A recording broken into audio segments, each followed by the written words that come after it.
Soy Nidia Jamín y fui exalumna de la escuela Francisco de Godoy en esa época. Por consiguiente, es parte de mi vida. Ahora vos ves que se viene, qué sé yo, el último año y, o sea, es triste, pero también siento que me dejó mucho la escuela. Pese a todo el tiempo que ha pasado y todos los cambios, hay algo en común entre Nidia y Agustina: el amor que le tienen a este lugar. Me llamo Azul, terminé quinto año en 2014 y me siento parte de esta historia. Una historia que nos van a contar las personas que con trabajo y vocación contribuyeron a transformar aquella pequeña escuelita de Nidia en este gran complejo educativo, Dr. Francisco de Gurruchaga. Una experiencia innovadora y diferente dentro de la escuela pública.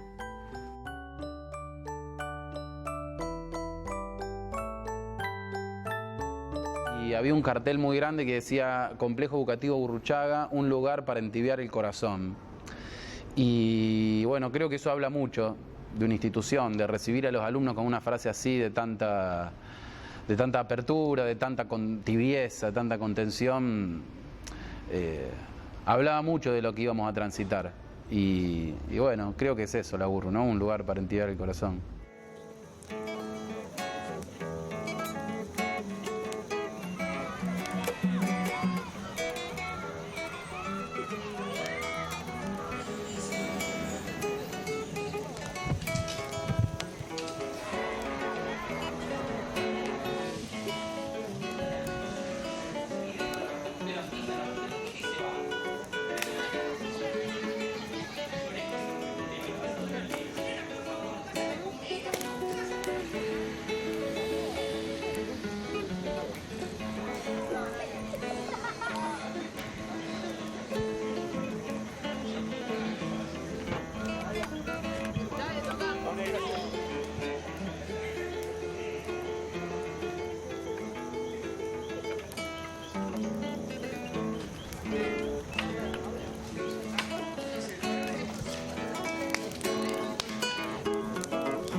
A esa aldea perdida entre las inmensidades de la Pampa y el Paraná se le terminó la paz pueblerina cuando fue nombrada ciudad en 1852.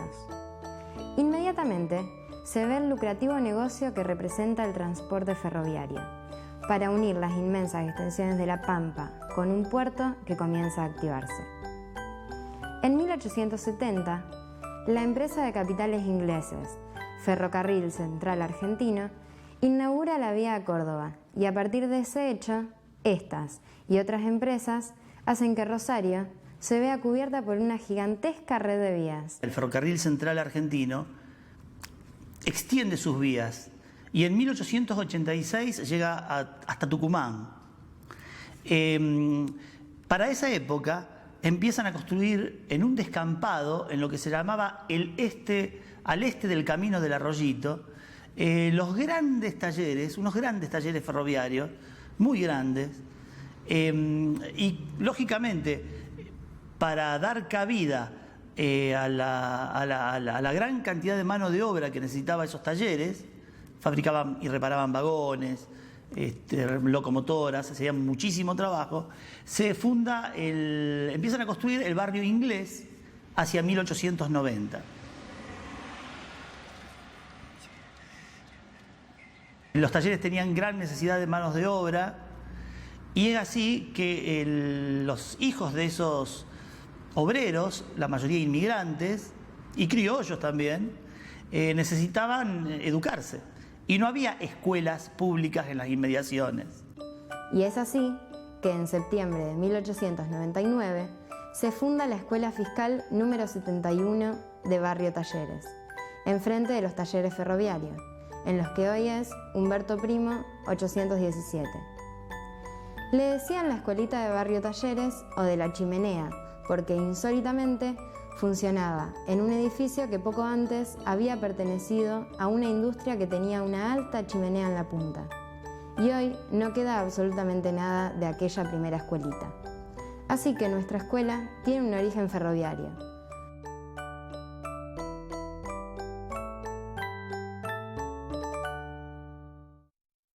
En 2014, los alumnos crearon una cooperativa que se llamó Doña Aurora. ¿Y por qué Doña Aurora? Porque Doña Aurora Imbert fue la primer directora que inauguró la escuela en 1899. A menos de un año de empezar sus actividades, la escuela ya tenía 198 alumnos y en 1902 se traslada al lugar que actualmente ocupa el jardín, en Iriondo 255, y en 1915 a Crespo 220.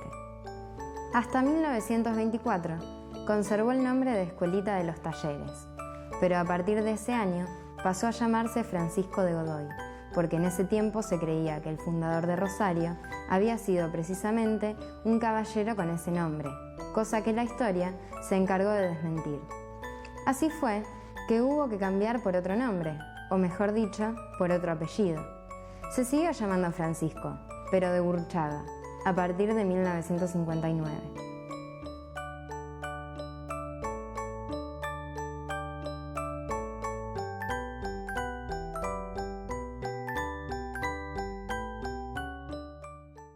Ingreso en la cooperadora en el año 71, así fue que entramos por primera vez en la cooperadora de la Gurruchaga. Ahí seguimos, tuvimos momentos difíciles porque la escuela había caído de primera categoría a tercera categoría por la merma permanente de alumnos. Llegó a tener, en el momento menor de su existencia, 104 alumnos en todos los grados de la escuela, empezando por el preescolar. Lamentablemente era una lucha difícil, una escuela vecina se había hecho popular y absorbía a una gran parte de la gente que a lo mejor sus hermanos mayores habían ido a la escuela Gurruchaga. La escuela era fea, la escuela era pobre, la escuela estaba desprestigiada. Tenía un grupo de 15 chicos inscriptos, de los cuales venían 10 o 12 todos los días, la mayoría con problemas de conducta. Resulta ser que, claro, como nosotros éramos un colegio humilde, nos decían la piojera, porque teníamos chicos que venían de la villa Genaro, que eran donde estaban los hilos de Genaro. Y después vino Roxana, que fue la que fue lo que impulsó a que la Gurruchaga, después que se llamaba la Gurruchaga, creciera. Porque ella traía todo el ímpetu de la nueva generación de docentes, estaba muy bien preparada. Bueno, yo rindo el concurso para dirección, era docente, ¿no es cierto?, primaria, también era docente secundaria, mi especialidad son las letras y bueno, y tomo en los ofrecimientos, podíamos elegir, como creo que más o menos se hace ahora, esta escuela que por estas sincronicidades del universo estaba ligada a mi infancia, o sea, yo la recordaba con mucho cariño, desde afuera, desde lejos, porque mi abuela, que fue la persona que yo más quise en mi vida, la mujer que yo más quise en mi vida, cuando nos nos llevaba a pasear a mi hermana y a mí, nos llevaba por ahí a la famosa Plaza de las Américas, y recuerdo desde las hamacas ver el patio, así cuando la hamaca se subía, el patio interior de la escuela, ¿no es cierto? Y siempre me llamó la atención esa escuela. Bueno, la vida, tendría en ese momento 10, 12 años, la vida me llevó a ese lugar. Era una escuela que estaba a punto de ser cerrada, casi toda la gente me decía, no, no la tomes porque la van a cerrar. En ese momento tenía 98 alumnos, había sido una escuela muy prestigiosa, la Escuela 71 Francisco Godoy. Se juntó el afecto, el compromiso, las ganas de trabajar y el empuje de la nueva directora, que era Roxana en ese momento, con ideales nuevos, con ideas pedagógicas un poco más desbordantes. Básicamente partíamos desde lo pedagógico, de la necesidad de brindar calidad educativa desde la escuela pública, ¿no es cierto? Habían crecido desmedidamente las escuelas privadas en ese momento tenían cuotas bastante elevadas, quizás no son las cuotas de Capital Federal, de Buenos Aires, pero eran cuotas elevadas, y la escuela pública había quedado como en retroceso, cuando la escuela pública santafesina siempre fue muy prestigiosa. Entonces la verdad que creo que era un desafío, eso fue lo que primero nos motivó, ¿no es cierto? ¿Cómo nos encontramos?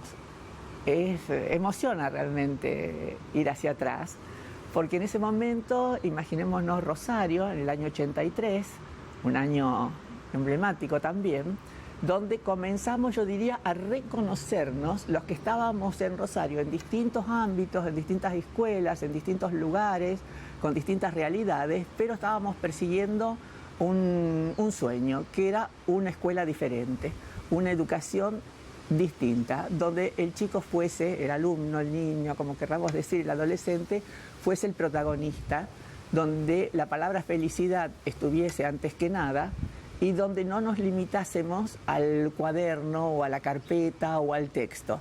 Estábamos buscando, sin saberlo quizás muy conscientemente, de poder desarrollar en estos procesos todos los lenguajes posibles. Se hace un encuentro pretenciosamente de educación a través del arte y para sorpresa de todas nosotras las organizadoras se acercó a 1000 personas, 1000 maestros estuvimos reunidos. Entre ellas estaba Roxana Latorre, Nora Colla, Chiqui González. Entonces a mí la educación me apasionaba, estudiaba mucho educación, yo había sido abogada y todo dicen, qué melás tu vida. Seguía siendo abogada en un pueblo y era directora de teatro, qué sé yo, pero lo que me unía en todo eran niños y adolescentes. Trabajaba en minoridad, en familia, y siempre eran niños y adolescentes lo que me unía. Y bueno, me invitaron a esa reunión, había muchísima gente en esa reunión que yo conocía y otra que no conocía, gente de danza, de pintura, gente de educación, gente cooperadores, gente del barrio, también del barrio, era muy entrañable porque había una mezcla de gente del barrio, gente que habían sido alumnos de esa misma escuela. Yo tengo un aprecio especial por esa institución y la recuerdo cuando todavía no era complejo, por haber ido con mis alumnas del profesorado de educación inicial del normal número 1 a hacer allí su práctica de residencia en los jardines de infantes. Así también empecé a relacionarme más estrechamente con Roxana Latorre, su directora. 30 años atrás. Éramos más jóvenes y sentimos la convocatoria que tenía el Colegio Francisco de Gurruchaga y un grupo de docentes de distintas vertientes. Nos juntamos, nos fuimos integrando poco a poco. Recuerdo Carmen Centenaro, que me invitó. Apareció Fiora Sochi de Vallejos, Beatriz Vettori. Conocimos a Roxana Latorre, su directora, y realmente fue maravilloso porque coincidimos en distintas actividades estaba quien pinta, quien escribe, Filomena Diab de Calice, la psicología, yo la docencia de nivel medio. Y fue un grupo que empezamos a ver y empezamos a crecer juntas con una propuesta renovadora, nueva en todos los aspectos. La educación por el arte y la educación con los medios de comunicación. Había comenzado a dar una charla sobre los hemisferios cerebrales y sobre la creatividad del alumno que no se tenía en cuenta. Es así que al poco tiempo me cita Rosana a la Escuela Gurruchaga, en donde quería que preparara en cierta manera un grupo de docentes. Es así que a través de ese grupo de docentes de primaria se fue formando todo un grupo de estudio donde veíamos la capacidad racional del hemisferio izquierdo y la parte intuitiva y creativa del hemisferio derecho. Porque una de las características del proyecto era estimular los dos hemisferios, el hemisferio izquierdo y el derecho, que cada director lo aplicó a su nivel, de acuerdo a las capacidades de los niveles. Bueno, empezamos a trabajar por áreas, en el área de matemática, de las ciencias, de la lengua, que la lengua fue un factor primordial en el proyecto Gurruchaga. Bueno, mira, la experiencia surge así, debido a que prácticamente descubrimos que los chicos no leen, tanto en el nivel primario como en el secundario, decidimos hacer jornadas de lectura compartida. Yo llegué a la Gurruchaga en el año 1988 porque una colega amiga me cuenta que necesitaban para un taller literario docentes de lengua. Me acerco a la escuela, ahí conozco a la directora, Roxana Latorre, la profesora Roxana Latorre, que me hace una entrevista. Bueno, llevo mi currículum y me cuenta que en la escuela, más allá de la currícula oficial, había talleres que los chicos, que los niños debían cumplimentar, 2 en forma obligatoria en contraturno. Bueno, ahí me contacto con la realidad de una escuela que me sorprende desde el primer momento que entro. Me sorprenden 2 cosas. Cuando entro me sorprende la libertad con la que se movían los chicos, la creatividad que se veía en toda la escuela y una muestra permanente, lleno de láminas, de palabras, de creaciones.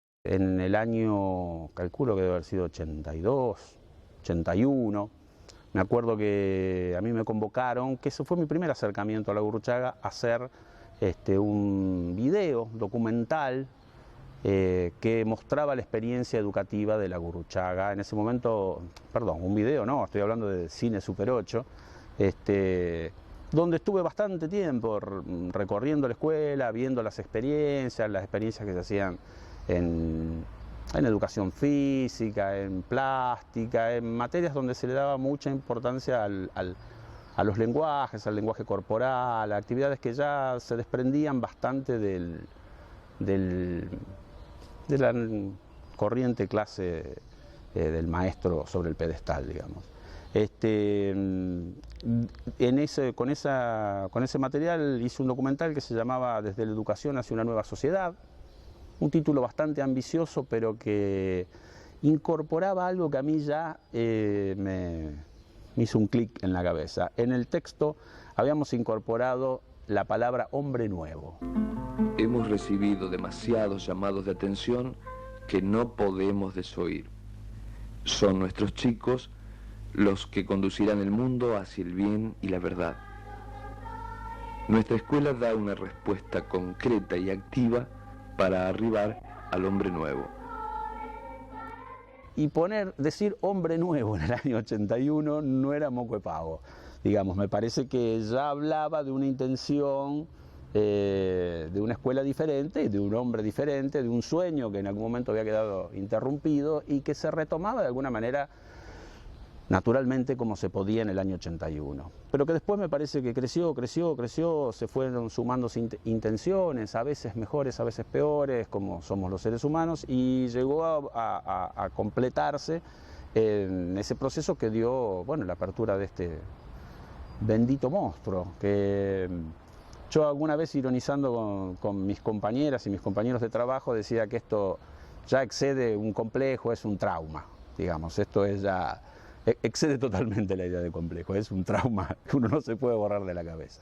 Y llegamos así al año 89, donde se sueña, yo diría, en ese momento, tener un secundario diferente en contenidos y sobre todo un secundario diferente en presencia, un secundario que quería estar enraizado en el barrio, un barrio tan rico como es indudablemente el de Cruz Alberdi, ¿no? Yo le diría.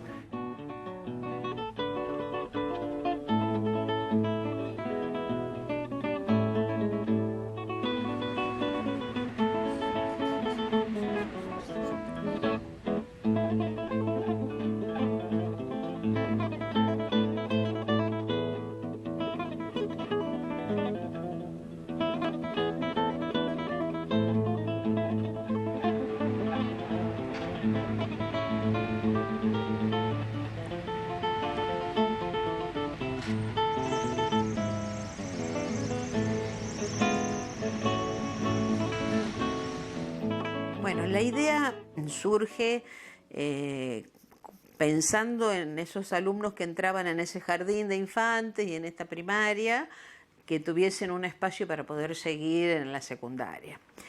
Entonces, bueno, se convocó gente de distintas disciplinas y distintos saberes para armar un proyecto educativo pedagógico que pudiese abarcar lo que nosotros pensábamos que en ese momento era lo que el ser humano necesitaba. Cuando se inicia el complejo, Roxana, que ya nos conocíamos bien, nos visita en la escuela integral y charlamos de del emprendimiento que también iban a llevar a cabo, que son los talleres para ampliar las disciplinas comunes del programa oficial y hacer más extensa la relación del alumno con la escuela y realmente con la parte de la cultura que no se escapa al ambiente, pero que a veces se escapa dentro de las escuelas porque no lo encontramos. Más que escapar, no está. ¿Por qué? Porque uno decía, ¿y por qué? ¿Cierto? ¿Por qué? ¿Y por qué? Y bueno, porque un complejo, por eso lo hacen los privados, porque un complejo es impresionante, porque una familia lleva a los hijos toda una vida, y está toda una vida allí, y la relación entre lo que enseñás cuando un niño llega a los 4 años y cuando sale a los 17, cómo se van los momentos de pase. Yo me acuerdo cómo era el séptimo de la época de Dolores para que pasaran al primer año del secundario, para que el chico creciera evolucionando y no creciera saltando ni cambiando de modelo. Y hacía todo un trayecto, podía pasar y terminar su secundaria después de estar 15 o 16 años dentro de un ambiente educativo propicio, donde tuviese improntas de distintas categorías para que él pudiese elegir y hacer lo mejor que pueda hacer con su vida. Tratando de hacer un chico pensante, reflexivo, que no haya islas, porque cada nivel era una isla. Nosotros tratamos de unir esos niveles para que hiciera que empezara a los 4 y terminara a los 17. Una de las cosas innovadoras, diferentes, era cómo estaba estructurada la escuela. Había una dirección general que supervisaba los 3 niveles, el inicial, el primario y el secundario. Luego venían las directoras de cada nivel y en el mismo nivel estaban los coordinadores, que eran fundamentales. Nos dimos cuenta que el complejo para organizarse necesitaba un tipo de autoridad de la escuela que fuera coordinador, que atravesara desde el jardín hasta quinto año. Y entonces llamó a gente de matemática extraordinaria, bueno, no quiero decir todos los nombres, a Lucrecia en Ciencias Sociales. Había coordinación de las materias curriculares, matemáticas, lenguas sociales, y coordinadores para huerta, para informática y para expresiva en ese momento. Eso era fundamental porque todos los alumnos desde jardín, estaban contemplados desde jardín hasta quinto, conocían de alguna manera o se contactaban de alguna manera con esas terminalidades que iban a encontrar en la secundaria y les permitía conocer y decidir. Lo bueno era que teníamos materias diferentes a lo que teníamos en todas las escuelas, porque era una técnica en 5 años, donde los chicos terminaban con un título técnico en expresiva, se decía en ese momento. En donde se aprendía teatro, se aprendía imagen y se aprendía periodismo. Pero no eran talleres extraescolares ni extracurriculares, tenían entidad de materia, tenían una jerarquía dentro del plan de estudio. Se llevaban a rendir, para decirlo en términos así corrientes. Luego teníamos la otra terminalidad que era técnico en informática. Que yo me atrevería a decir que en ese entonces, de los inicios del proyecto del complejo, casi la mayoría de los chicos iba por la cuestión de la informática, porque era una cosa nueva. Y técnicos en agroindustria, que tenía su correlato perfecto con la primaria, porque los chicos venían haciendo desde el jardín, huerta, informática y teatro. El proyecto era que los 3 primeros años fuera como un ciclo básico general, donde tenían todas estas materias extras que le permitían a los chicos elegir su terminalidad, y en cuarto y en quinto hacían la especialización. Y con algo innovador para la época, que eran las pasantías. Que hasta ese momento era un término casi desconocido. Extendía a las empresas, tanto pública como privada, la realización de prácticas como complemento a la educación que recibían en la escuela secundaria. Y nosotros también vamos a cumplir con un sueño de muchos de ustedes, porque vamos a poder hablar de el mejor futbolista del mundo con el mejor futbolista del mundo. Al lado nuestro, Diego Armando Maradona. Diego, muchas gracias por estar con nosotros. No, para mí es un placer. Lo de las pasantías para mí fue fundamental. Yo, de hecho, gracias a las pasantías me fue muy bien, y cuando yo terminé el secundario, la misma empresa en la cual yo estaba haciendo las pasantías me contrata para capacitar a todos sus empleados en computación e informática. Y salí del secundario con un trabajo. Fue maravilloso. Y con respecto a informática, los primeros años trabajar con computadoras sin disco rígido, todo con disquete de 5 1/4, y sin embargo con eso participar chicos de 4º año en una competencia de chicos de 6º año y ganar una mención de honor, porque prepararon un software para que las chicas Down que venían a la escuela pudieran programar igual que otros. Realmente una cosa maravillosa, era un trabajo en conjunto con los chicos de distintos cursos, hermoso, realmente hermoso. Ahora está totalmente difundido, es normal que todos los alumnos, que la mayoría de la gente que está trabajando maneje estas herramientas informáticas, pero en aquella época fuimos pioneros en en dar estos cursos, así como otros cursos de otras áreas que también eran totalmente innovadoras.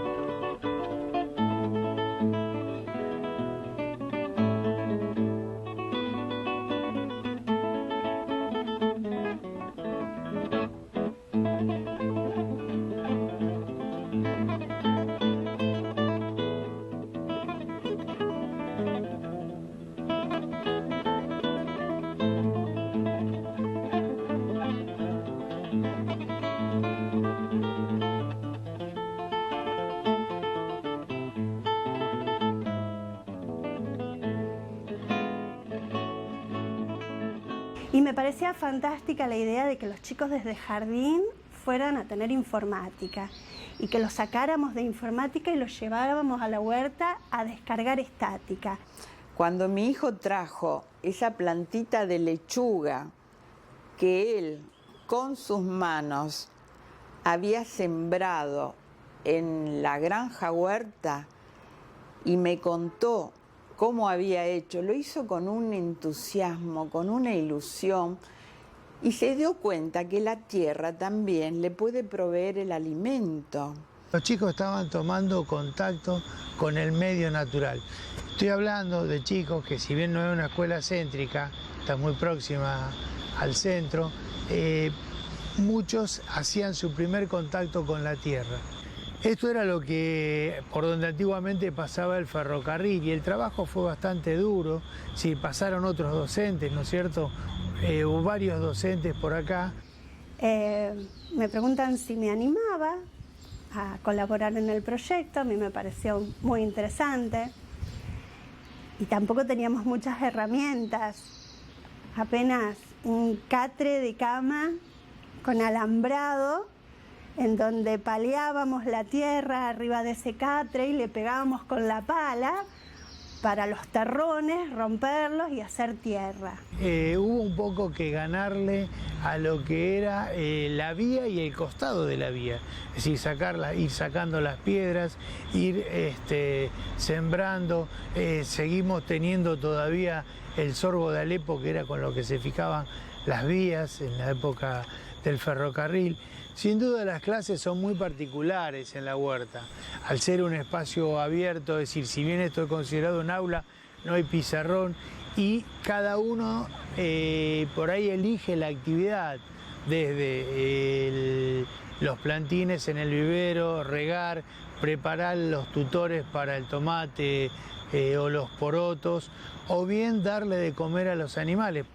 Entonces uno haciendo huerta, podía enseñarle a los chicos qué era la fotosíntesis, qué es la reproducción y tantos contenidos que en los libros, por supuesto, los tenemos al alcance de la mano.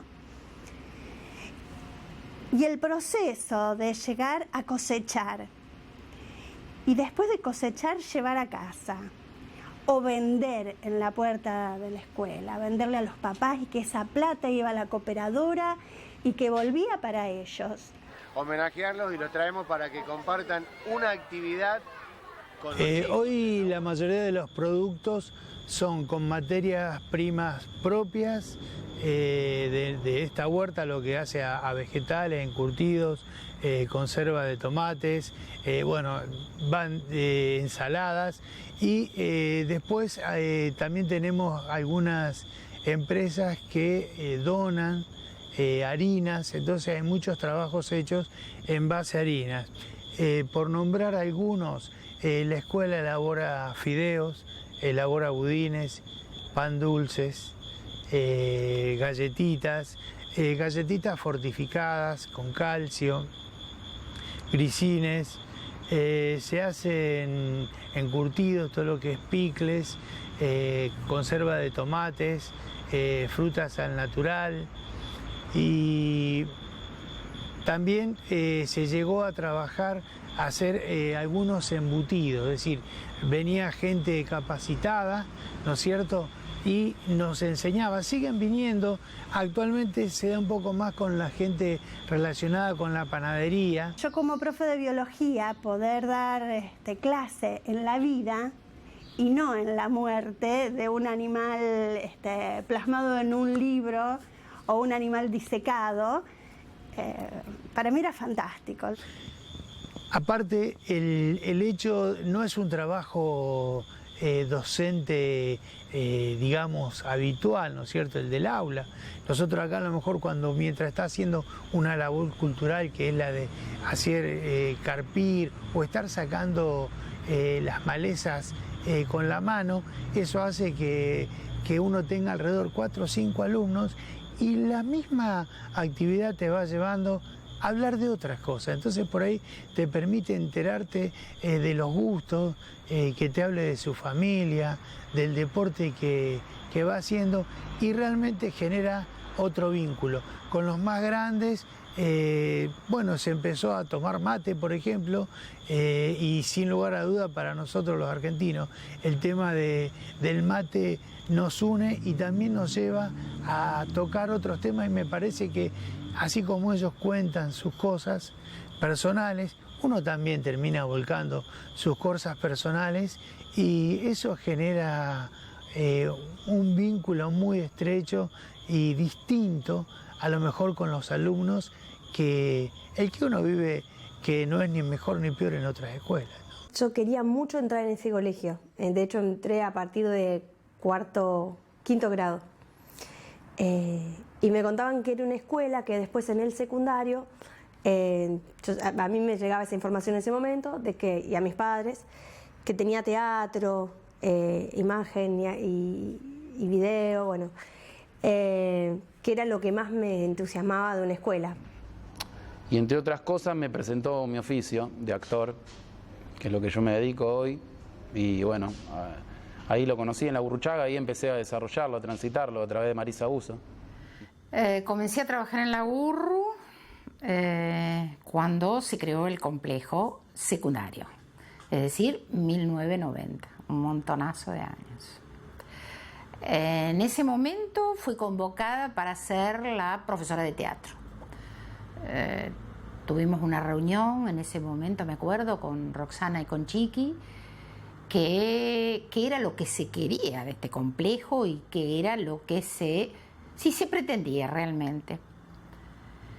Y en esa época lo difícil de la situación, primero era como profesora de teatro, después, bueno, voy a contar de que se amplió el panorama, pero al principio como profesora de teatro lo difícil era cómo hacíamos para llevar una materia por primera vez a la currícula formal, una materia que toda su vida había sido un taller y que había entrado dentro de los parámetros de la informalidad, como un taller. Entonces había que encuadrarla dentro de una estructura con notas, con conceptos. Ahora parece todo muy fácil, pero en ese momento era difícil.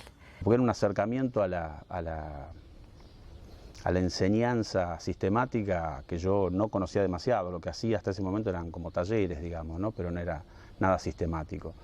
Me llevé un poco la premisa o la indicación, digamos, o la propuesta de elaborar un plan de estudios vinculado a incorporar la imagen en la enseñanza de la escuela secundaria.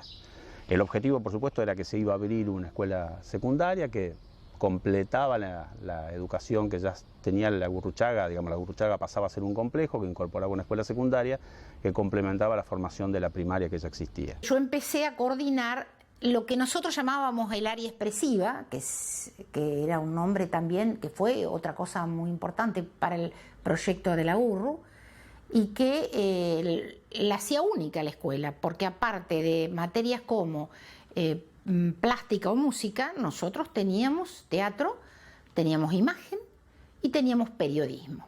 Y habíamos hecho un cálculo estimativo de que si una persona, un niño desde que nace, está aproximadamente 2 o 3 horas frente al televisor por día, al cabo de un año ha estado un mes frente al televisor, y al cabo de 20 años ha estado 3 años, y al cabo de 70 años, que es la vida estimada de una persona, ha estado casi 10 años frente al televisor. Entonces, si una persona llega a estar esa cantidad de tiempo consumiendo lenguaje audiovisual y consumiendo mensajes audiovisuales, es lógico que empiece a incorporar la forma en que se hacen, a deconstruirlo, a tener una visión crítica de esos mensajes, digamos.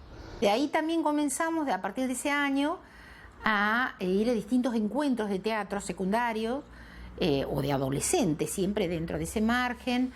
Fuimos a Santa Fe, a Rafaela, a Fray Luis Beltrán, a Pérez, a Funes, a veces directamente a participar de eventos y otras veces a competir con la obra que ese año íbamos haciendo, porque todos los años cambiábamos de obra y bueno, tuvimos enormes satisfacciones porque ganamos un montón de premios. A lo mejor está mal que lo diga yo, pero bueno, ganamos un montón de premios. Una cosa que me dejó con la piel de gallina fue que el presentador de la obra la presentó a la Gurruchaga con unas palabras tan maravillosas, diciendo que todos los años la Gurruchaga sorprendía con las obras de teatro que presentaban. 21 chicos arriba del escenario, haciendo comedia, que hacer reír a la gente. La obra nuestra duró 1 hora y pico, mientras que las obras de las otras escuelas 15 minutos y terminaban. ¿De qué? De la época del proceso. De la época del proceso recuerdo a los militares. ¿Eran malos o eran buenos? Eran buenos, según del qué lado estuviera de la vereda. ¿Y usted de qué lado estaba de la vereda? Del lado de la vereda de los buenos. ¿Quiénes eran los buenos? ¿Eh? ¿Quiénes eran los buenos? Los que yo considero que eran buenos. ¿Quiénes? ¿De la época del proceso? Sí. Sobre temas políticos sé muy poco, muy poco. De temas espirituales te puedo responder, porque nosotros pertenecemos al Centro Bhaktivedanta, Paraguay 556, donde enseñamos Bhakti Yoga. Y se armaba toda una organización grupal alrededor de la cámara que resultaba muy interesante.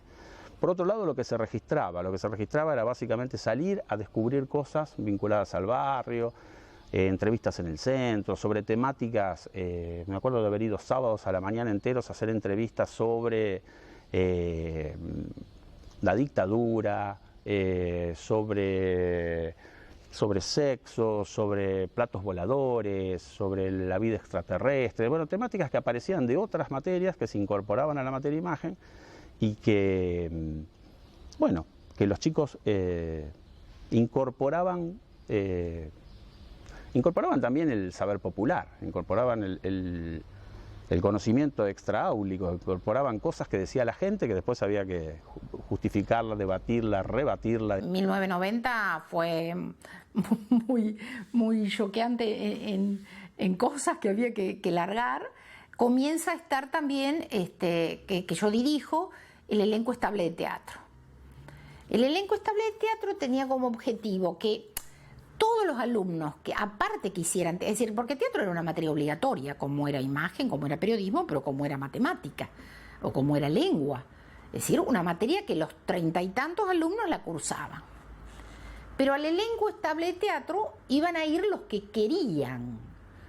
¿Cuál era el objetivo? Montar obras, ir llevándola a distintos lugares y sí, participar en encuentros, etc.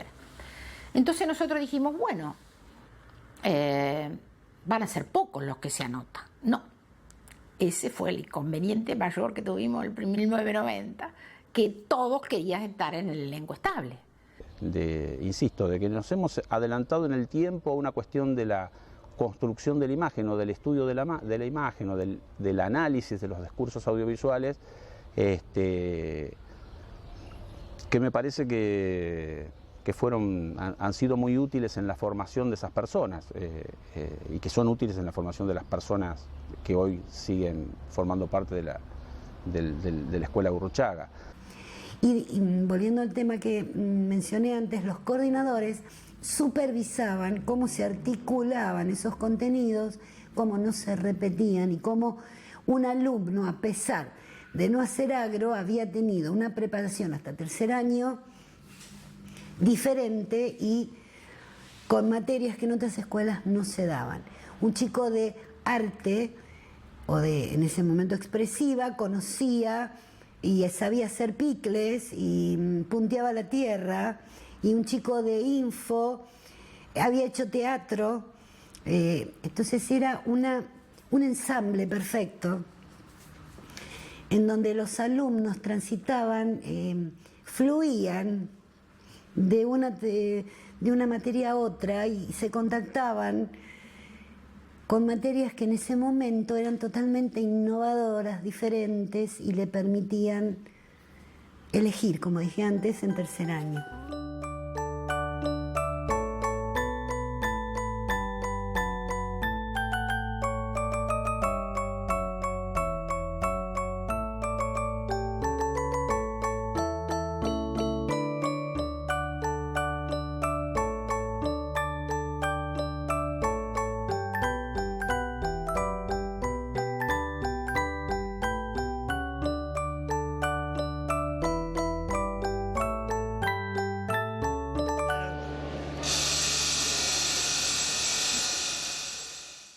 Se hicieron, por supuesto,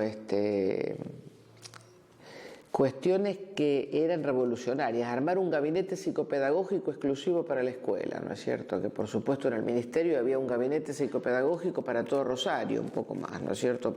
O para un cuarto de Rosario. Era muy importante tener las fichas de seguimiento, o sea, estamos hablando de psicopedagoga, psicóloga. Entonces, con Mariela Lancel y Laura Boger, que eran la psicopedagoga y fonoaudióloga de la primaria, propusimos un espacio diferente al que dimos en llamar Centro de Comunicación Psicopedagógica.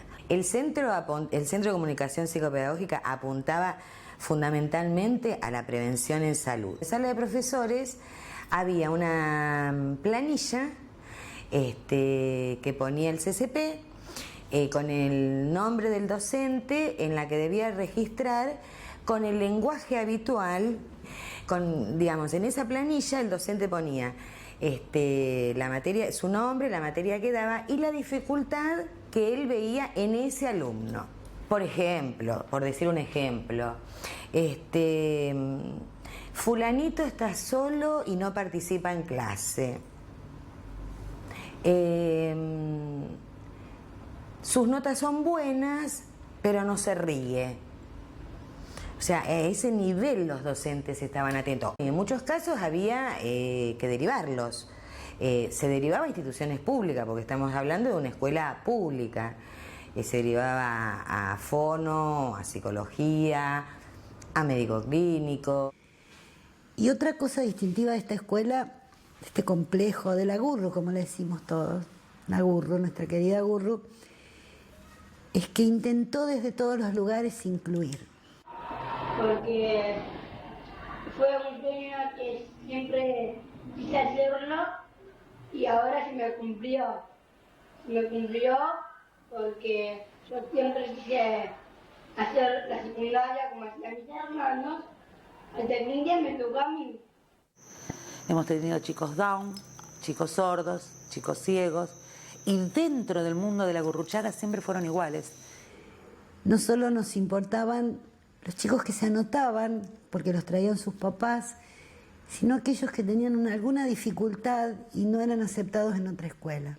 Haber integrado a los chicos con discapacidad, que ahora es una cosa relativamente normal, pero en esa época era un escándalo ministerial. La integración de Chela con respecto a sus compañeros no fue algo diferente a lo que ocurre con otros chicos. Y esto sí, de trabajar con chicos con capacidades diferentes, realmente fue una tarea titánica, porque no contábamos con el apoyo de nadie, ni había antecedentes en otras instituciones que nos pudieran servir de modelo, de referentes.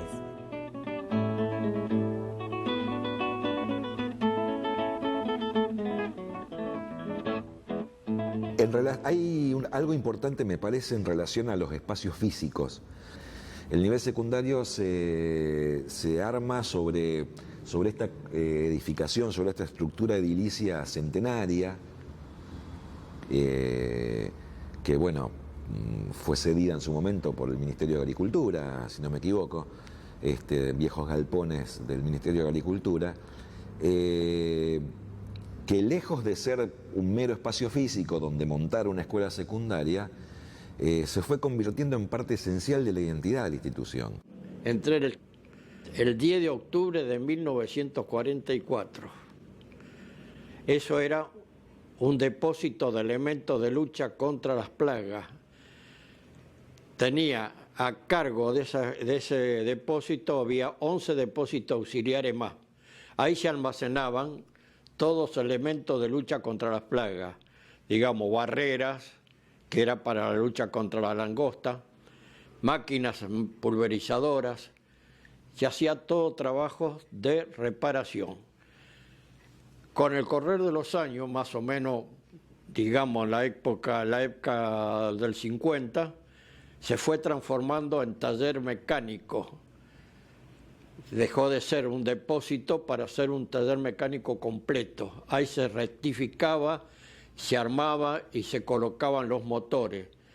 Llegamos a hacer 45 motores mensuales, rectificados, armados, para ser colocados en toda la República Argentina, lo que fuesen vehículos de la Secretaría de Agricultura. Una mugre espantosa había. Era un galpón.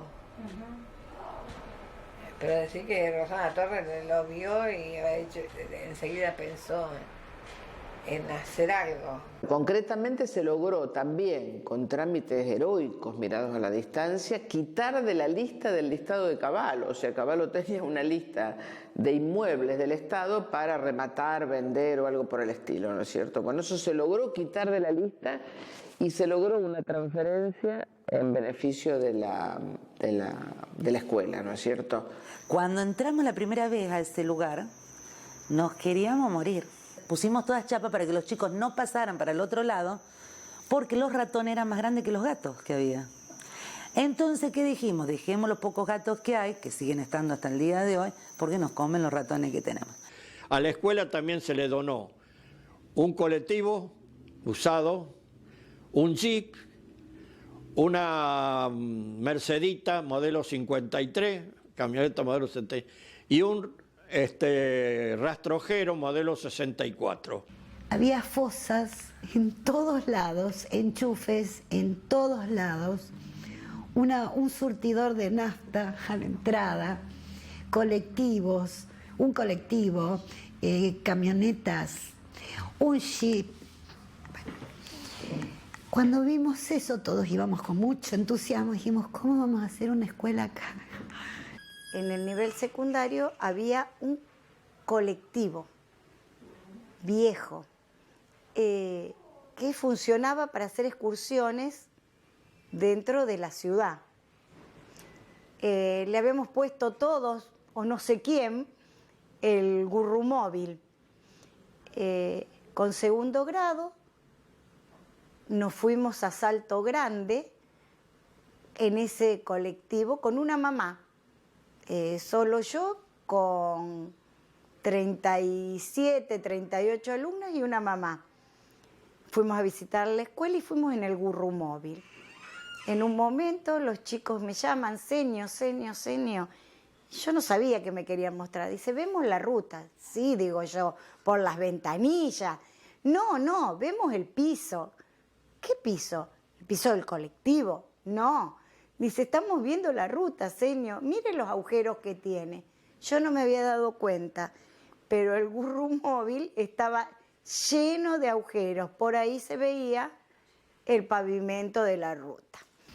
Íbamos, trabajábamos, desarmábamos. Recuerdo las únicas aulas que estaban, son las de adelante, que eran las que estaban, y las que están frente al primer patio, que estaban llenas de papeles, con una suciedad increíble, sacando todo, limpiando. Bueno, logramos tener 2 aulas. Esos eran los 2 únicos salones que teníamos, porque teníamos un primer año a la mañana y un primer año a la tarde.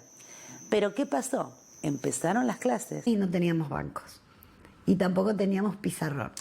Entonces, esos divinos hijos del alma mía porque realmente son mis primeros hijos, se trajeron cada uno trapos de piso o almohadones para tirar en el piso. Y los chicos y yo nos sentábamos en el suelo, en almohadones, hasta que se consiguieron los bancos, después se consiguieron los pizarrones y así comenzamos a dar clases. Nosotros cuando armamos la preceptoría siempre pensamos que era el lugar más importante de la escuela. Era el lugar donde los nenes podían venir y contarnos lo que les pasaba, los papás venir y contarnos lo que pasaba, los docentes venir y nosotras ser el nexo de conexión entre todo eso y trabajar con lo que más nos importaba, que eran los chicos. Siempre fue una escuela diferente, siempre fue una escuela de puertas abiertas. Nosotros no sabemos lo que es tener el portón de la calle cerrado. Los chicos siempre tuvieron horarios y cosas distintas. Se quedaban tanto dentro de la escuela que le teníamos que decir, chicos, vayan un ratito a la casa.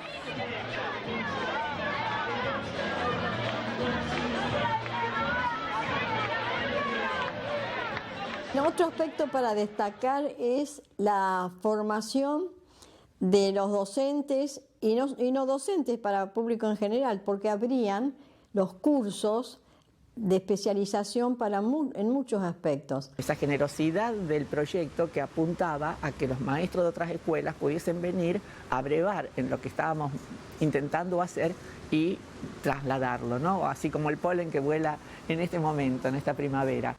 Nosotros, con otras compañeras que teníamos la cooperativa de trabajo docente, desarrollábamos ludotecas, es decir, fundamentábamos en el juego. Y allí nos dieron la oportunidad de desarrollar varios, y recuerdo que uno de los años fuimos con el tema el juego en la matemática. Sí hemos tenido panaderos que vienen, entonces le enseñan a nuestros chicos cómo se realizan determinados productos y la escuela les da un diploma en reconocimiento al tiempo que estas personas le han aportado a nuestros alumnos. Ese movimiento permanente como una vorágine de entrada y salida de la escuela, es decir, la escuela hacia la comunidad y la comunidad ingresando a la escuela. Nosotros acá hicimos el mundo y lo representamos como el hombre lo está destruyendo. Le hicimos el aerosol que lo está contaminando y la Tierra piensa que la están destruyendo así. Entonces la conclusión sería que el hombre está destruyéndose a sí mismo. Trabajamos siempre en conjunto entre el nivel primario y el nivel secundario. Al tener coordinadores, eso nos facilitó un montón la tarea y también en cuanto, por ejemplo, a la organización no solo de las clases, sino también por ejemplo, en los actos escolares. Yo era maestra y sentía que tanto una directora de un nivel como el otro me podía dar indicaciones sin que yo dijera, no, yo soy del primario. Podíamos participar en proyectos en forma conjuntos o cuando hacíamos la fiesta de la palabra, que hacíamos fiestas en la plaza donde participaba toda la comunidad. Era crear permanentemente videos, películas, muestras de teatro, murga, desde mi área, cuentos, libros, muestras. Desde todas las áreas se hacía una muestra anual que nos implicaba un trabajo increíble. Por lo tanto, la creatividad, tanto en la ciencia como en el arte, como en la tecnología, eran simultáneas. Siempre había proyectos dentro del gran proyecto experimental que fue la del complejo.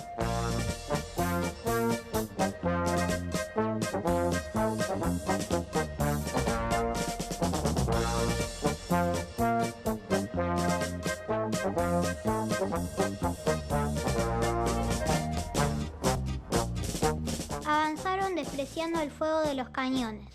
Un cañonazo explotó como un relámpago y San Martín cayó junto a varios de sus hombres. Pudimos hacer un corto sobre la vida de San Martín, que eso lo hicimos, el libreto con las maestras de la tarde, y después con los chicos de arte del secundario hicimos la puesta en escena. Teníamos las grandes fiestas de la familia, por ejemplo, las kermeses, hacíamos que esas fiestas de las familias duraban una semana, después culminábamos en la calle, abríamos la escuela para que se viera, para que la comunidad viera todo lo que hacíamos, siempre estábamos expuestos, donde se trabajaban en esa fiesta los valores sociales, que ahora se han perdido un poco. Nosotros trabajábamos mucho los valores, el respeto, el amor. Las fiestas eran muy familiares, venía el barrio entero y entonces si nosotros teníamos que hacer la independencia hacíamos una fiesta que no hacía la fiesta de la independencia. Agarrábamos a Benedetti, hablábamos en la calle codo a codo, somos mucho más que dos, y se cantaban canciones de la época y se buscaba el valor. Detrás del 9 de julio está la independencia. ¿Qué es la independencia de la patria? La independencia mía. Detrás del 25 está la libertad. Bueno, habla de la libertad, aunque hagamos referencia histórica a los distintos patriotas o a la bandera, vamos a hablar de la identidad. Entonces buscábamos formas de la cultura, que estuvieran en las imágenes, estuvieran en la música, estuvieran en la poesía. Nos interesaba mucho la poesía y la metáfora. Los campamentos anuales que teníamos y que estaban ligados al desarrollo de los contenidos que se iban dando en las ciencias sociales. Entonces así, el primer campamento de primer año, siempre organizado por los alumnos en forma conjunta con los docentes, era en Rosario, las cercanías de Rosario, porque el eje se hacía en la ciudad. En segundo año, el campamento se hacía en la provincia de Santa Fe, porque el eje que se trabajaba era justamente la provincia. Entonces ya podíamos ir a Olivero, podíamos ir a otro lugar de la provincia, a Coronda, donde fuera, dentro de la provincia de Santa Fe. Y el de tercer año era fuera de la provincia, entonces ahí se iba a Córdoba, se iba a Entre Ríos, se iba...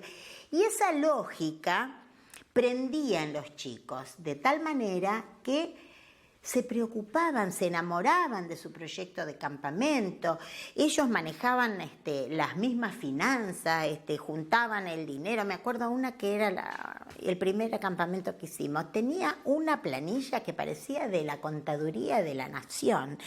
Los chicos iban poniendo el dinero como lo iban juntando, entonces ella tenía como un almanaque, entonces el día tal, fulanito 5 pesos, menganito 1 peso, todo así, y había que llegar a una fecha con el presupuesto cubierto. Iban al mercado a hacer las compras, con nosotros, por supuesto, pero ellos participaban, ellos cocinaban, ellos limpiaban, Bueno, ellos y nosotros. Es decir, ve que uno tiene esa tendencia de separar, pero en realidad todo esto funciona de una manera cohesionada, de una forma muy participativa. Uno de los primeros desafíos que tuvimos que sortear fue miren, a ustedes les va a parecer una cosa muy simple, pero fue para nosotros muy importante. Y era el hecho de que si los chicos del secundario tenían que concurrir con delantal, con ropa de calle o con uniforme. Entonces, desde el CCP se propuso y se impulsó que que esto fuera consensuado. ¿Y entre quiénes fueron consensuados? Que no fue fácil, que hubo posturas totalmente opuestas, pero finalmente se decidió democráticamente, porque fuimos consultados todos, docentes, porteros, alumnos, que tuvieron una participación muy activa en esto, los padres. Para mí fue muy importante que entre todos se decidiera algo tan importante como es cómo voy a ir a la escuela. No se puede desenfocarlo del trabajo de la comunidad entera, digamos. Si bien lo pedagógico estaba en manos de gente muy competente, estaba también toda la comunidad. La cooperadora que tiene el complejo es única, incluye los 3 niveles. Eso es algo que hay que remarcarlo bastante, porque si bien cuesta mucho formalmente y legalmente obtener la creación, digamos, de complejo, al menos tenemos un reconocimiento en la cooperadora, que es única y pertenece a los 3 niveles. Tengo que destacar el compromiso de los padres y de toda la comunidad. El barrio en pleno se puso a trabajar con nosotros, porque como todos sabemos, no hay recursos, es muy poco la ayuda que hace el ministerio. Éramos un equipo que todos tirábamos para el mismo lado.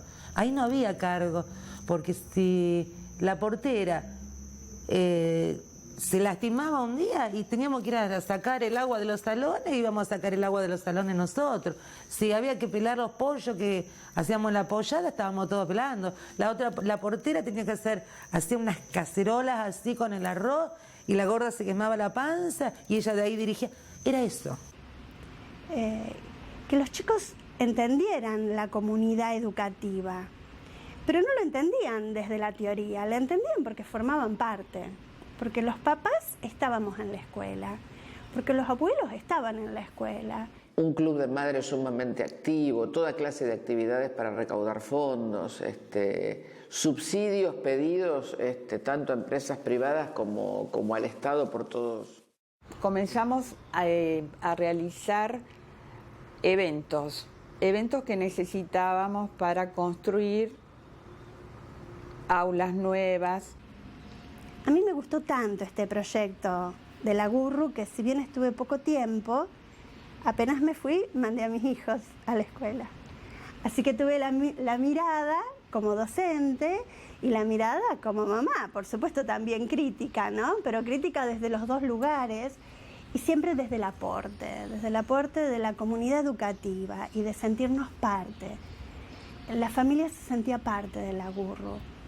El ir a pintar, el cambiar un vidrio, el estar en la escuela, era apropiarse de la escuela. Íbamos sábado y domingo a limpiar las aulas porque no daba abasto, no había mucho personal de portería para limpiar. Así que nosotros pintábamos, arreglábamos vidrio y todas esas cosas. Y cada cosa que hacíamos, era tanta la ilusión que teníamos. He puesto el cuerpo y el alma, más allá de los 24 años que soy empleada, porque en realidad la parte más importante fue todo lo que hicimos junto con otras madres y otros cooperadores y docentes y directivos. Lo que realmente para mí cuenta siempre es todo eso que hicimos sin tener ningún rédito económico, digamos, apostando a un proyecto. Yo, por ejemplo, me acuerdo que una fiesta me dijeron que en primer grado festejaban como si fuera un circo y yo me disfracé de payaso y todos los chicos atrás mío y todo. Me gustaba, qué sé yo. Teníamos el patio del Colegio Gurruchaga en la calle Crespo, era sin techar y los días de lluvia los chicos no tenían recreo. Entonces me acuerdo que fuimos a hablar con la señora Sara de Nasser, por aquel entonces una de las empresas o digamos casa de actualidad más reconocida, y nos dijo, bueno, vamos a hacer el desfile de modelo, y lo hicimos en ese momento un lugar el más amplio que tenía Rosario, que era el Patio de la Madera. Esto es la Subcomisión de Madres del Complejo Educativo número 394, doctor Francisco de Gurruchaga, a quien le brindamos nuestro fuerte aplauso.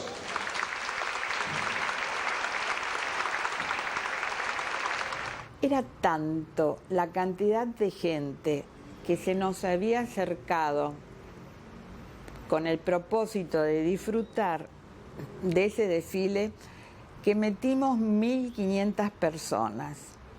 No podían creer, ni siquiera los dueños del Patio de la Madera, porque no solo teníamos las butacas que habíamos alquilado, sino que quedó gente de pie.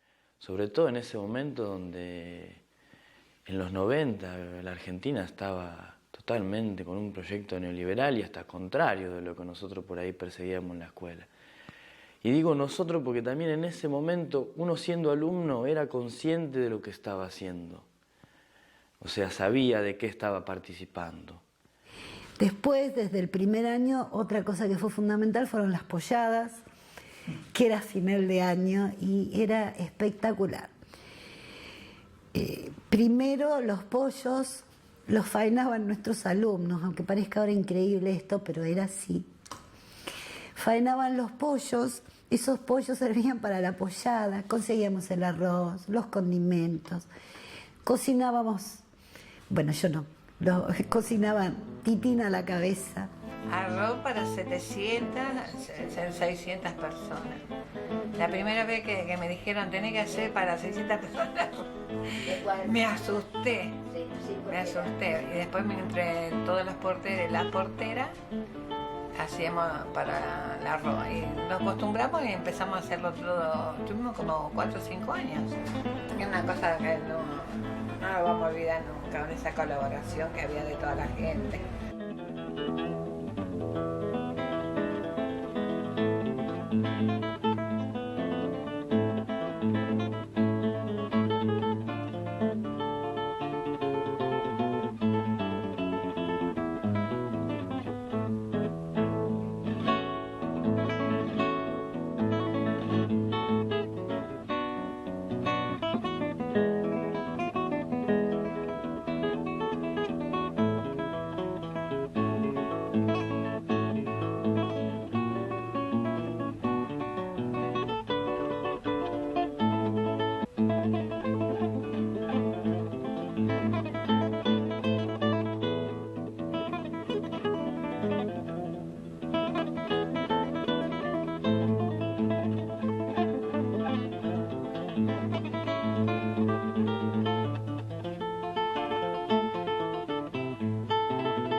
Y sin represión. Era una cuestión de que vos sabías los límites, porque sabías con qué esfuerzo se había hecho, qué sé yo, ese cantero, o con qué esfuerzo se había arreglado esa puerta, o con qué esfuerzo se habían pintado las líneas de la cancha de fútbol del gimnasio, porque a la vez todo estaba concatenado con alguna acción colectiva anterior. Entonces vos sabías que la pollada o el té canasta también estaba ahí, entonces vos no ibas a destruir las mismas cosas de las que vos te habías sentido parte. Soy Lucas Lavagnino, ingresé en la GURRU en jardín y durante los 14 años sucesivos pasé por todos los periodos educacionales de la GURRU. Una profesora de la GURRU que yo había tenido durante la secundaria que me invita a participar de la escuela, haciendo un reemplazo docente, por mi formación académica y por cómo me conocía ella, consideraba que yo podía acceder a la docencia. Es así que hoy ya hace 4 años que estoy en la GURRU.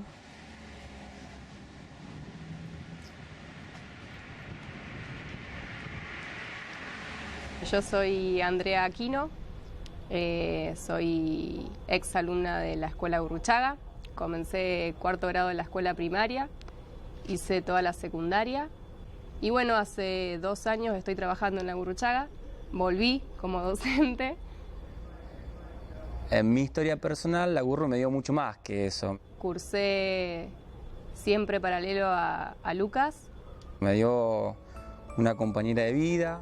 Nos conocimos, nos pusimos de novio, hoy mi actual esposo. Alguien que desde la GURRU me ha acompañado hasta el día de hoy, hasta mi actualidad.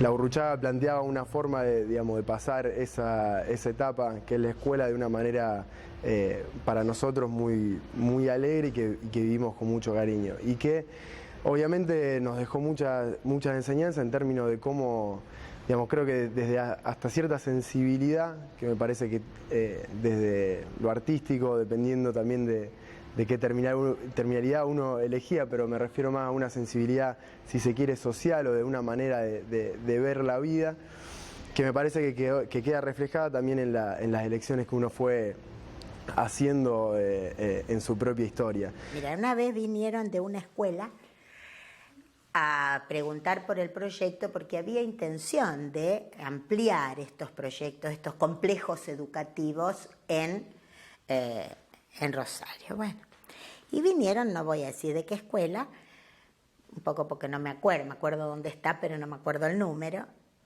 a preguntar. Se enamoraron con el proyecto y estaban fascinadas. ¡Ay, qué divino! Porque esto, porque nosotros tendríamos lugar, porque acá, porque allá, porque no, lo que no teníamos nosotros era lugar. En realidad nos arreglábamos con buena voluntad, con amor, con sacrificio, bueno, con ganas.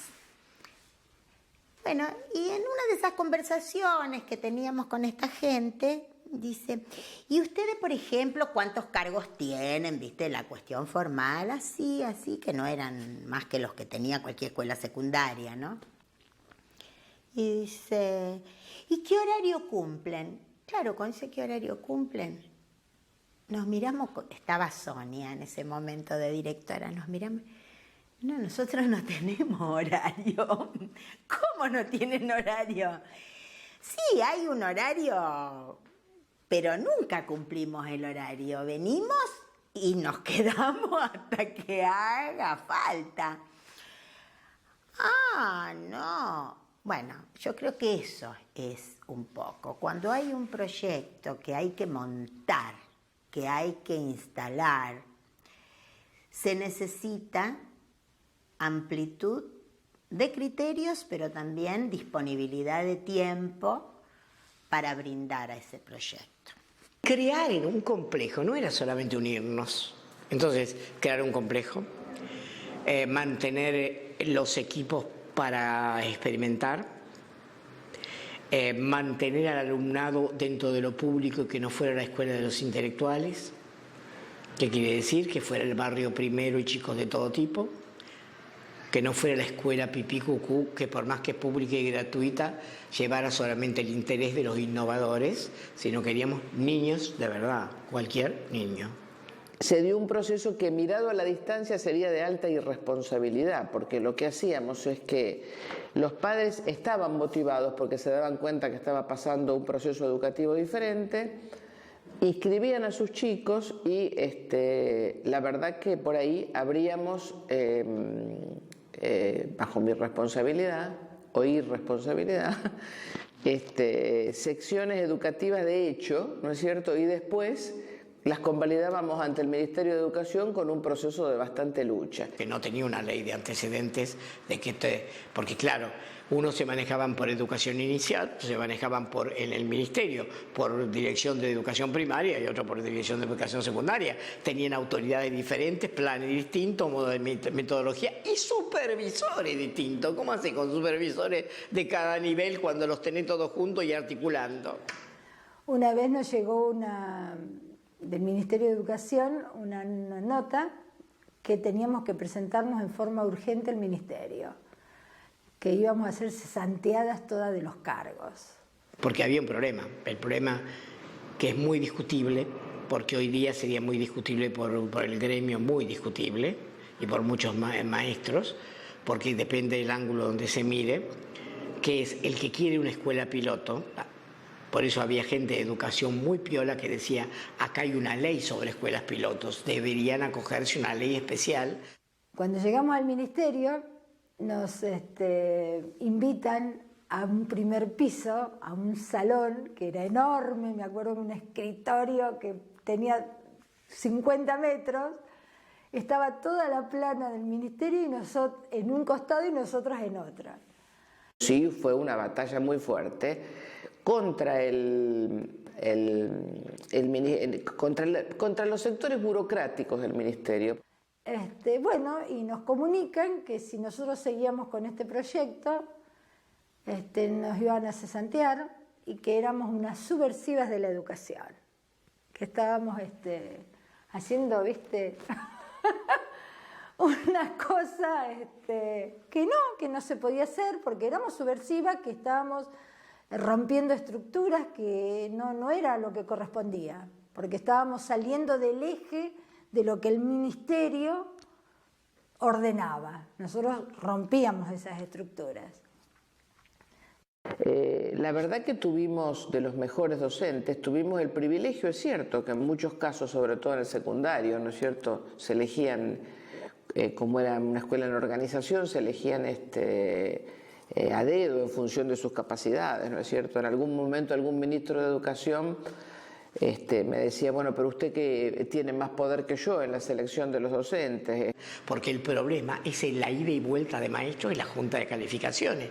Porque cuando vos tenés un grupo docente que estudió, que se juntó, que se amigó, que fue a la fiesta, que hizo las tortas, que inventó planificaciones, que aprendió que se quiere, que son parte de su vida uno del otro, que si uno sabe de su marido, de sus hijos y de su soledad y de todo lo demás, separarlo, porque claro, tiene derecho a venir uno que tiene más puntaje a ese lugar, pero vos deshaces todo lo que hiciste un año, lo deshaces el año siguiente, así. Entonces, ese era un gran problema. El problema era cómo mantener unido a los equipos docentes, administrativos y desde la portera a todos en la escuela, cómo mantenernos unidos.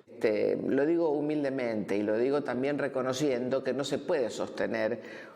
No lo pongo como ejemplo para que todas las escuelas se rebelen y hagan desastre, pero sí digo que se necesita, cuando se lleva adelante un proceso de cambio, algún grado de locura y de transgresión. Esto hay que decirlo con todas las letras. Lo cual motivaba terribles inconvenientes con el ministerio y con los gremios. Porque también los otros maestros que estaban afuera tenían también derecho a entrar a Gurruchaga a hacer su experiencia. Entonces había una enorme polémica que yo no quiero cerrar acá, porque no es para cerrarla, yo no estoy buscando antinomia, estoy contando cuál era la polémica. Bueno, estuvimos 3 horas discutiendo, fundamentando, llevando y trayendo, y casi nos sumarean y nos cesantean, estuvimos a punto de ser sumariadas y cesanteadas, pero bueno, después cuando volvimos a la escuela, convocamos a una asamblea de padres, que era común eso, que se reunieran los padres. ¿Cuál era la fortaleza por la cual yo podía ir adelante? El fortísimo respaldo comunitario. O sea, había un compromiso y un respaldo comunitario y por supuesto tenía un gran apoyo familiar, que fue lo que nos llevó adelante. Pero tuvimos conflictos muy fuertes, conflictos gremiales, conflictos fortísimos, ¿no es cierto? Yo fui declarada durante mucho tiempo, durante alguna gestión, persona no grata por el gremio, o sea, en el medio había peleas de todo tipo. Que el problema de la Gurruchaga es un problema político o personal entre Roxana Latorre y el ministro. Yo creo que el problema, digamos, del complejo Gurruchaga tiene 2 o 3 vertientes.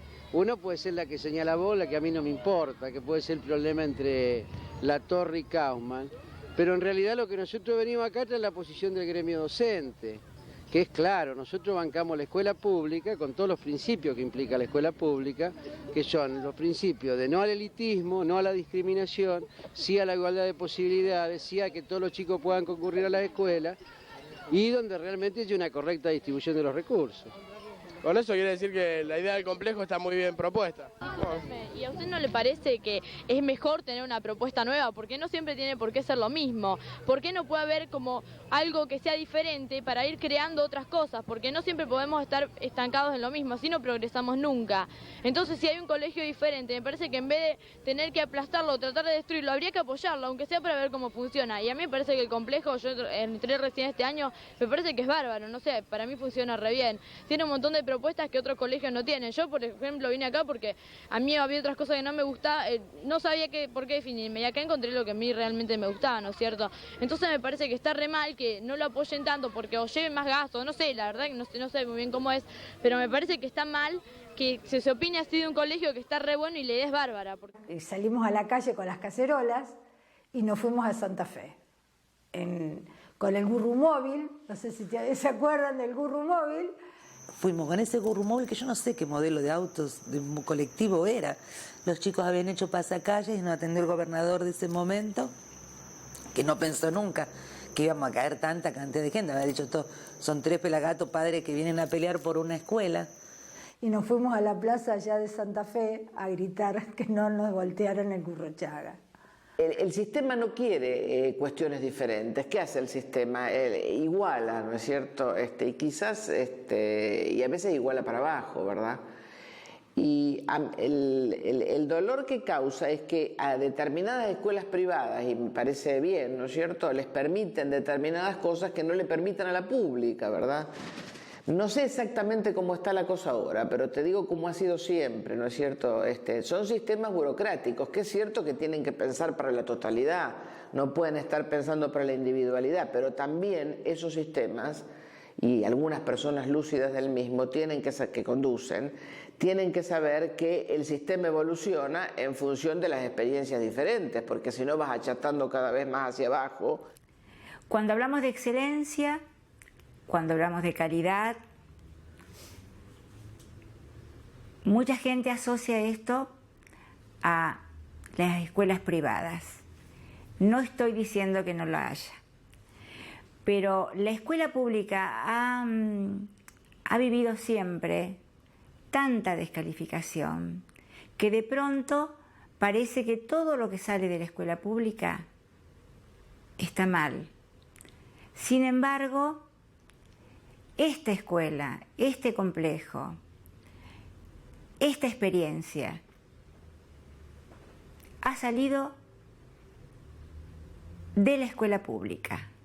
Una escuela pública de calidad, una escuela pública de compromiso, una escuela pública donde todos aprendemos y todos enseñamos. Todas cosas locas que los demás recién ahora la están implementando como innovadoras. Y nosotros lo hicimos hace 18 años. No solo era una escuela libre, creativa, sino que los hacía pensar. Y creo que no hay nada más importante que pueda lograr una escuela, y que es que los chicos piensen y que lleguen a tener juicio crítico. Los chicos podían desarrollar su hemisferio creativo, su capacidad de investigar, recrear, resignificar a través de sus descubrimientos. Participando, proponiendo y actuando en consecuencia junto con aquellos que somos los docentes, orientando, sugiriendo, pero no imponiendo, porque las cosas que se imponen no resultan. Que si la educación se da entre personas, no tiene por qué ser deshumanizada, al contrario, tiene que ser lo más humano o una de las más humanas actividades de cada uno de nosotros. Pero eso que siempre lo hemos leído en tantos libros, en tanta pedagogía, en tantos libros, eso fue llevado a la práctica. Y eso es magnífico. Y eso ojalá se pueda volver a hacer y se pueda replicar. Porque uno dice, se busca el alumno que tenga una educación integral, se busca que el alumno salga con un perfil, pero eso fue real. Y puede seguir siendo real. Y yo tengo que aclarar otra cosa. Es una escuela pública. Es una escuela donde de 300 chicos que debe haber hoy en el secundario, no sé si habrán 100 que pagan la cooperadora. Y nunca se cerró una puerta porque no hubiese una tiza o un borrador o un pizarrón de esos que se escriben con las viromes y no se pueden borrar. Y los resultados están dados a través de los chicos que terminan, que han terminado, que están en lugares sumamente importantes, mostrando su origen, de dónde vinieron. Hace 5 años que estoy en la docencia y toda mi experiencia de docencia la hice en el complejo. Si bien fui recorriendo otras escuelas en el transcurso de este tiempo, mi esencia está acá como docente y lo que pude ver es el espíritu de trabajo que hay acá en esta escuela, que no lo percibís cuando estás en ella, o sea, porque lo haces por pertenecer al equipo y porque ya estás en un equipo de trabajo, entonces lo haces cotidianamente como un quehacer todos los días, digamos, diario. En cambio, cuando vas a otra escuela te das cuenta del trabajo que vos estás haciendo en el complejo, digamos, y te empieza a gustar más, obvio. Tenemos alumnos que son realmente extraordinarios, tenemos docentes que realmente son extraordinarios y que de alguna manera continúan esa mística de la GURRU como espíritu, donde aunamos libertad y calidad educativa. Y creo que eso para los chicos es fantástico, porque vienen a una escuela donde pueden tener límites amplios. Uno los puede ver sentados en una mesa de la cantina tomando su café con leche y hacer trabajos extraordinarios que son premiados en todos lados. Pero ellos saben que de alguna manera el compromiso es ese. Soy libre, pero también tengo responsabilidades en esa libertad. Hay algunos exalumnos que están empezando a trabajar como docentes acá también en teatro. Son espacios que no solamente que no han perdido la vitalidad original con el que fueron pensados, sino que además esa vitalidad se ha incrementado a niveles que hace 20 años atrás no hubiésemos imaginado. Y todo eso es posible porque hay una fuerte identidad en el origen del proyecto que se sostiene con el paso de los años, que es que los cambios y las crisis que son normales y que son lógicas y que son inevitables no han podido modificar. Al contrario, no solamente que no las han modificado, sino que las han potenciado.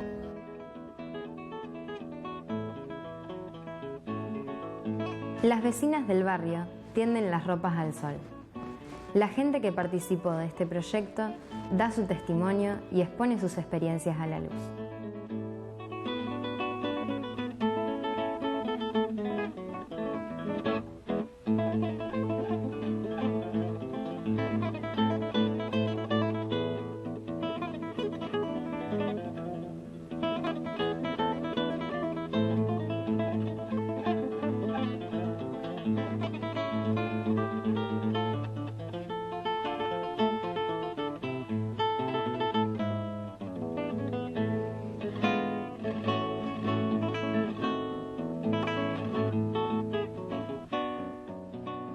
Al final del día, después de recibir la calidez de la luz del sol, descolgamos esa ropa que nos abrigará. Tal vez no podamos usar todo lo que sacamos de la soga al mismo tiempo, pero seguramente algo de esa ropa vamos a usar. Quizás lo que más nos guste, lo que más nos abrigue, lo que más nos sirva, o lo que sabemos que nos va a entibiar el corazón. Mis hijas fueron alumnas de esta escuela, sin duda porque considero que este sería mi modelo de escuela. Mi experiencia en la GURRU fue muy hermosa, digamos, yo creo que me enriquecí muchísimo. Que mis hijos hayan concurrido a ese establecimiento y bueno, ya que ahora lo hagan los nietos, es como lo máximo. Sí. Yo amo enseñar, amo estar en el aula y estuve hasta el final de mis días de trabajo en el aula. Y creo que más que enseñar, yo en el complejo aprendí muchísimo. O sea que son cosas que, viste, que te toca el corazón. Con la cámara. Si volviera otra vez a tener 20 años, elegiría la GURRU de nuevo, trabajaría con tantas ganas como trabajé los 30 años en la GURRU. Y bueno, lo que parecía una utopía, ahora visto con el tiempo, es una realidad que se pudo hacer, y en esto tenía razón Galeano, la utopía es el camino. Y bueno, seguimos todos caminando como lo podemos hacer. Y yo, si hay algo que puedo decir, ojalá algún día sea abuela y pueda mandar a mis nenes a la Gurruchaga.